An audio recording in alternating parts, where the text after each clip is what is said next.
Yum, yum, yum, yum. Hometown.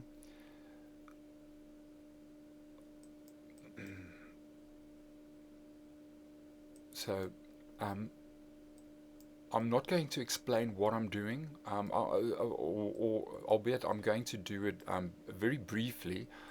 For instance, I'm not going to tell you how I'm manipulating the map, etc. That will start from the second nugget. This is just to show you what the aim is and what we are going to end up doing. So let's take Rustenburg. It's the platinum city of South Africa. So let's use this is where the telecommunications operators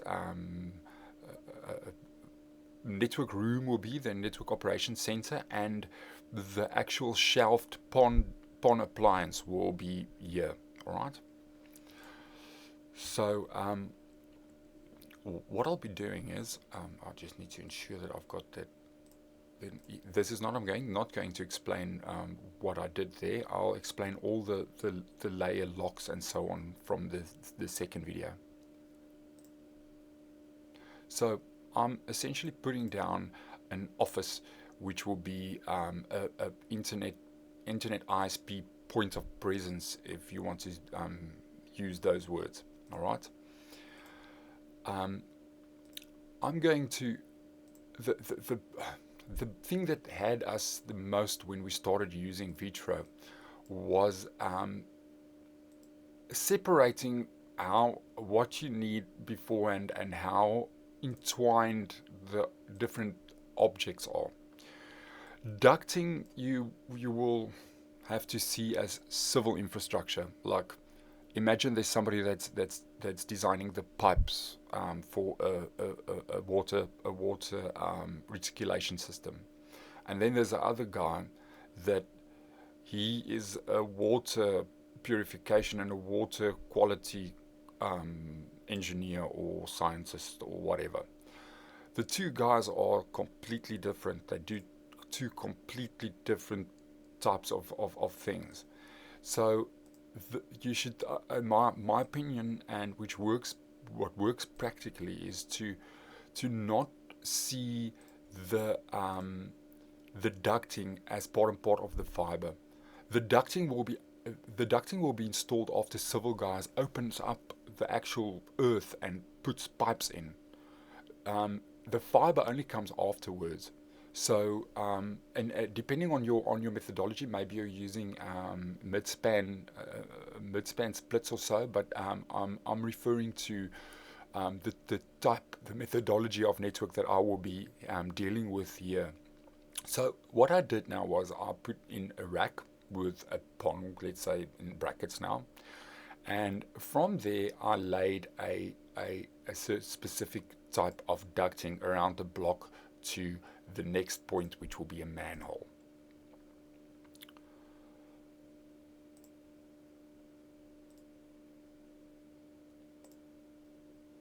Okay. From that manhole, we are going to run a few smaller boxes which will be located outside of the potential new customers' yards. So in this case, we'll do every second house. We'll do one, and we will deal with the way leaves and how that works, and how the methodology it was decided on um, regarding how the way leaves are dealt with in our actual area, and it might differ from country to country and from state to state. Let's do that this side as well.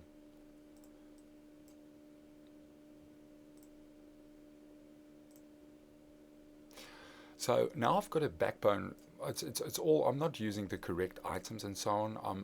This is a hypothetical situation. I've got a backbone fiber running around this block to a big manhole. From the big manhole, um, I'll have smaller ducts installed from there to every to every house or every second house to where the boundary outlet boxes are, or the boundary termination boxes are.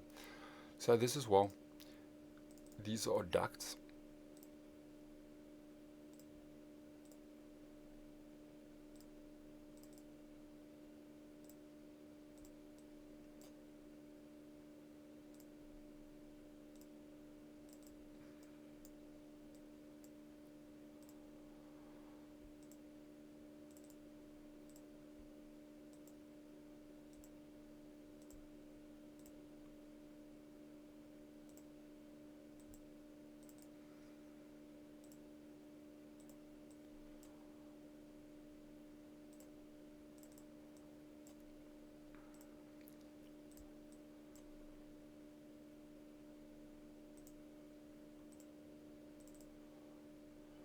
All right. So now we've got these 7 ducts running from this distribution manhole, or not actually a manhole, handle, because you don't climb into these, or the large city-based junction areas, or distribution points. They are sometimes the manhole type, where you open a manhole cover and you climb in with a little ladder, and there's all the terminations is in an area where you can stand or sit in. For small towns and so on, it's called handholds because you only put your hand in it. So now we've got the ducting installed. All the civil works are done now for this area. The backbone is delivered to this corner as these clients requested it, and we've got smaller ducting running from that handle to every second stand, because we want to be on the border of every second, so that when the council way leave duration time has expired, we don't need to dig or work in civil areas again, which will require a person to do application and approvals and so on with your councils. As I said earlier, this depends from country to country. I'm referring to South Africa and the Western Cape now. All right, so you'll typically start when you build your network with identifying all your service locations. Okay. Let's say these are all residential service locations. This information is fed straight from Google Earth, but there's different ways that you can look at the map. And I will say this again when we get to that nugget, but sometimes the Google Maps and the borders of stands are not reflecting of changes that has come to the local council. So let's say there's two stands, and it was 2 stands 5 years ago, but somebody bought both of the stands, and they merged the stands so that it's one actual stand. Sometimes you'll get a wall represented on Google. They do update their maps, but it might cause you to allocate an extra and wasteful additional service location point and plan for it, where it wouldn't have been necessary if if if you knew that the stand was one stand instead of two, or whichever the case may be. So now what I'm doing is I'm clicking and I'm stamping or marking every place where I say, okay, I need service there. All right. Um, I really always recommend that you don't do this just by starting off and looking at the map. You'll start with due diligence and have teams go to the areas and survey the areas, survey where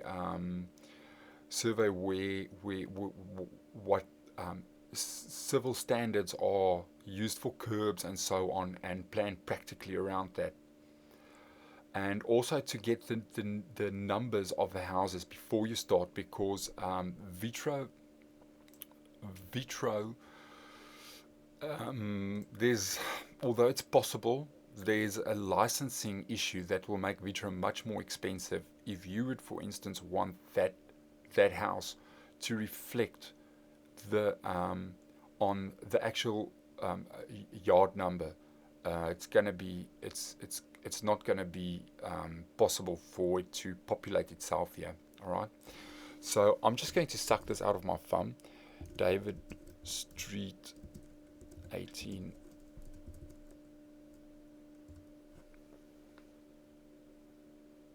Klebani Rustenburg. All right. So I'm just going to label that one. All right. So we've got all of these service locations now in this block. I've accidentally dropped an additional one here on the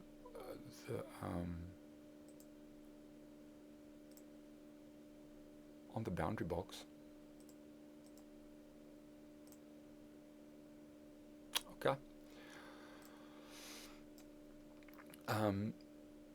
After you are pretty sure of where your service locations are and where the most practical place is to put the boundary box, for instance, will it be here or will it be there to share these two stands, or will it be there to share these two to save on project costs, material costs, labor costs, and to save on reworks? It's very important to do due diligence and a survey and an audit of the civil area where you will be planning your network. So now what I'm going to do is I'm going to draw drops in from the boundary boxes to all these houses. As I said earlier, and I'll say it again probably, don't worry if it feels as if I am not giving you time or not enough explanation that you are fully up to speed with what I'm busy doing here. As I said, it's going to be a run through of a quick representation of what we will accomplish and all of the stuff that you will understand after completing this set of tutorials.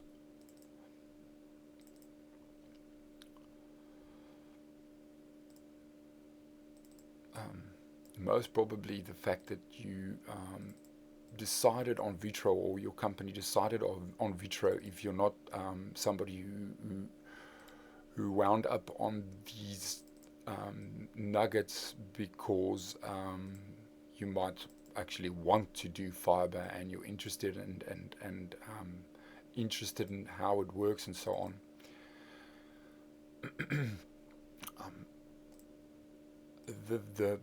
The quality and I wouldn't say the quality, but the structure of the official Vetro fiber map tutorials are a little bit lacking in stuff that people that's used to studying product technologies like Cisco or Microsoft or so, which has structured and well thought out training.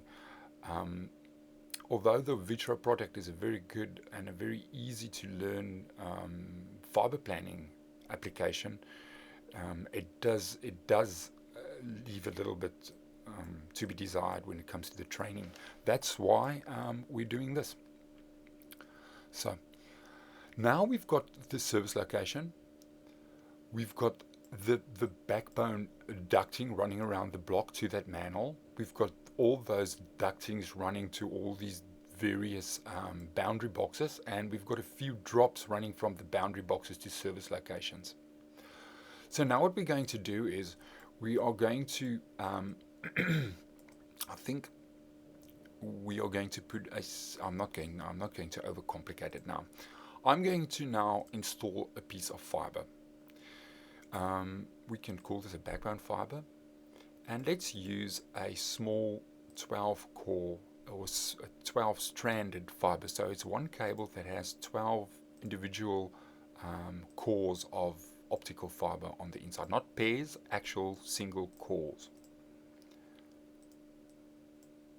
So I'm following this along that duct.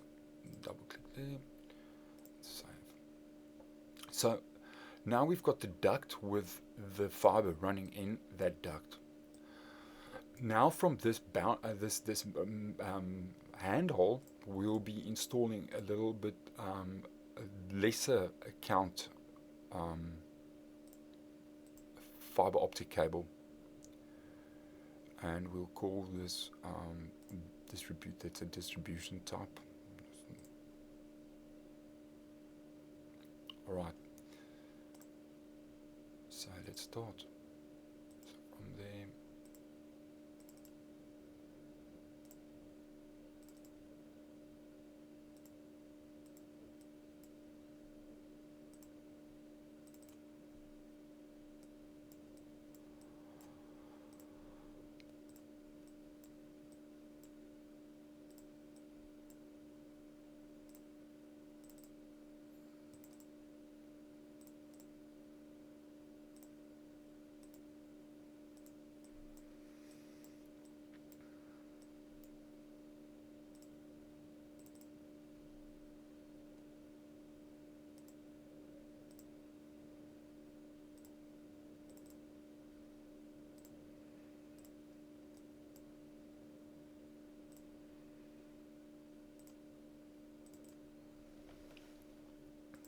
okay. Now we've got the duct in, we've got the fibers in. So these things will just be dangling loose there inside of the handhole. Um, the first thing that you'll practically physically in real will do is you'll install the ducts. You'll open up the soil, let's say preferably, but the standard is about 1/2 meter or deeper, and bury the high pressure ducting.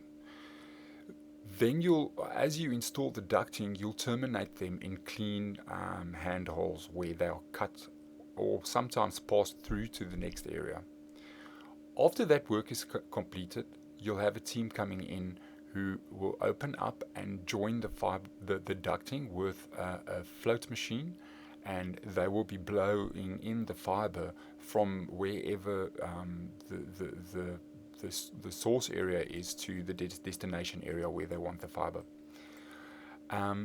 So now we need to do some work. This is the most complicated or the most technical work besides or apart from the configuration of the PON unit, which is a hard work, or not a hard work, it's like a physical work where you open up the fiber and install it into a dome joint and prepare it for splicing.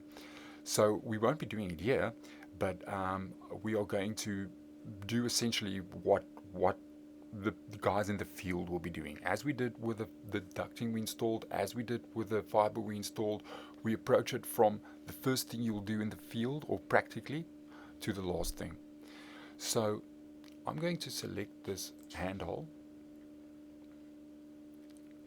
and I'm going to add an item to it, and this will be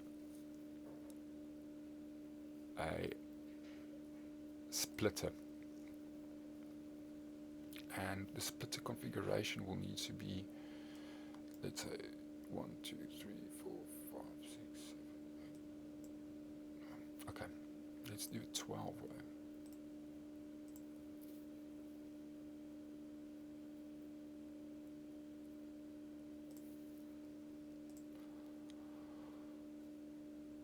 So now, while I've got that handle selected, we can open up this, which will be a representation of the 12 incoming fibers and each of the 4 fibers going out to all the different houses. We've got a splitter in here, so for all of those, let's say 12 houses, I think it's 11 or 10, we are going to use only one fiber of the backbone fiber that's coming to here. These numbers are not what we'll do in real world in the field. It's just an explanation. We will deal with rationing and splitting of your fiber for proper accounting and for economical rollout. So all of these fibers are actually connected to the same single one. It's as good as you take a hose pipe and you put a T or a piece at the end which splits all the water that's going downhill to as many pipes as you will have on this side. Um, it might be a little bit of a vague analogy, but you're not supposed to understand it fully just yet. We'll get to it still and explain it in detail.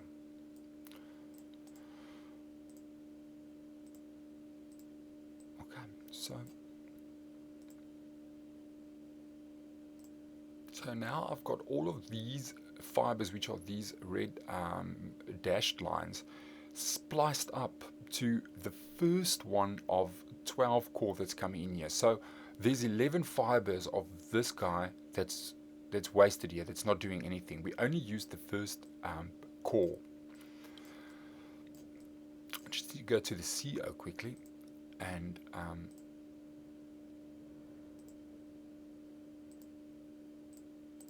no, CO.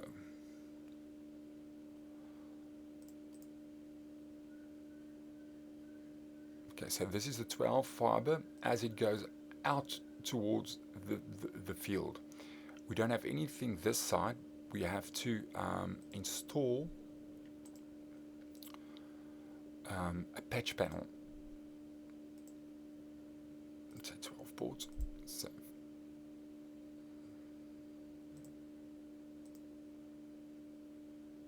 So now if you go back to show splice diagram, we'll see the patch panel on this side and the backbone fiber.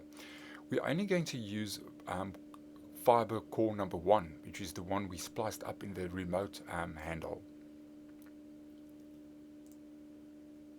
Okay. So also in the boundary boxes, there will be a small little splice enclosure. They will also need to be spliced. So the four, let's do it this way around. The 4-way fiber is the medium size fiber that goes back to the big manhole or handle, and the 2-core fibers are the ones that drops from your curb into your house. So I selected the first cable that goes to that house, only one cable to number 1 of that one going there. Then I select a different one, and again, you don't have to fully understand. If you're in the dark, don't worry. This is only to show you what we'll be learning in this course. I'm only going to do up to there, and we're not going to splice all of them. Then we're going to create a circuit. Then we're done with this introductory overview of this series of training videos.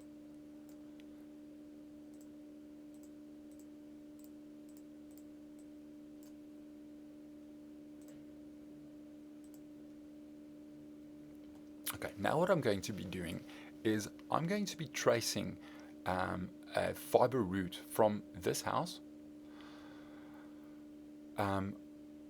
back to the CO, but I'm not going to do it in one long leap. I'm going to do it from the house to the boundary box.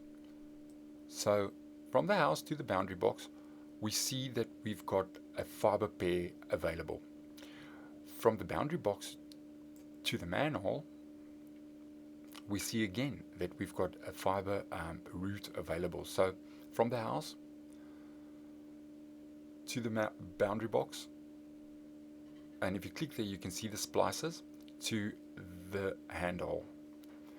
Now I'll be moving that guy along to the CO.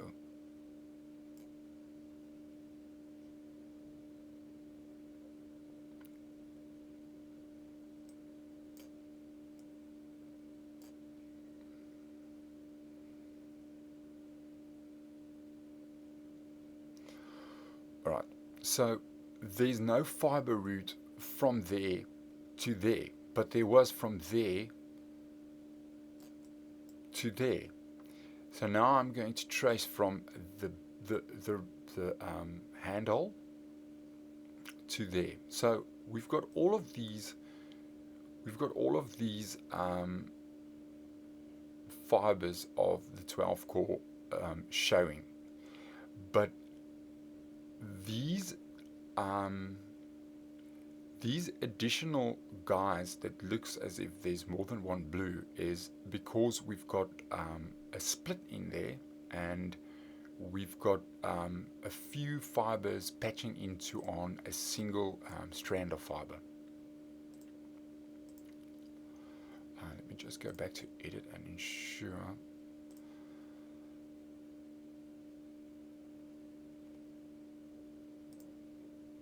So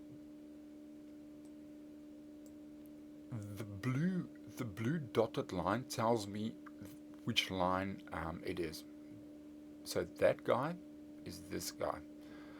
The pink dotted line will tell me which cable it's connected to. So I'm looking for the very last one.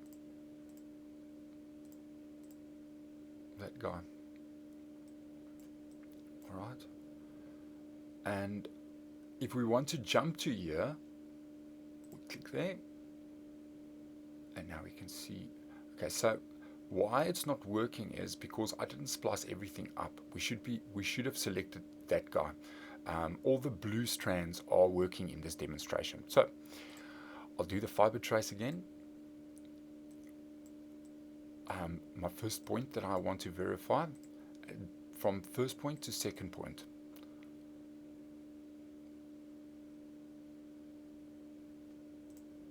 And we've got a fiber path, all right? And then from that point, to the CO, we will again have a fiber path. So from the house, from inside of the house, all the way to a circuit on your G-PON appliance or your PON appliance, we've got a legitimate or path of open fiber. So I'm going to click on that, edit status, circuit, and save. So what this will do is, as you plan and you save your circuits, it will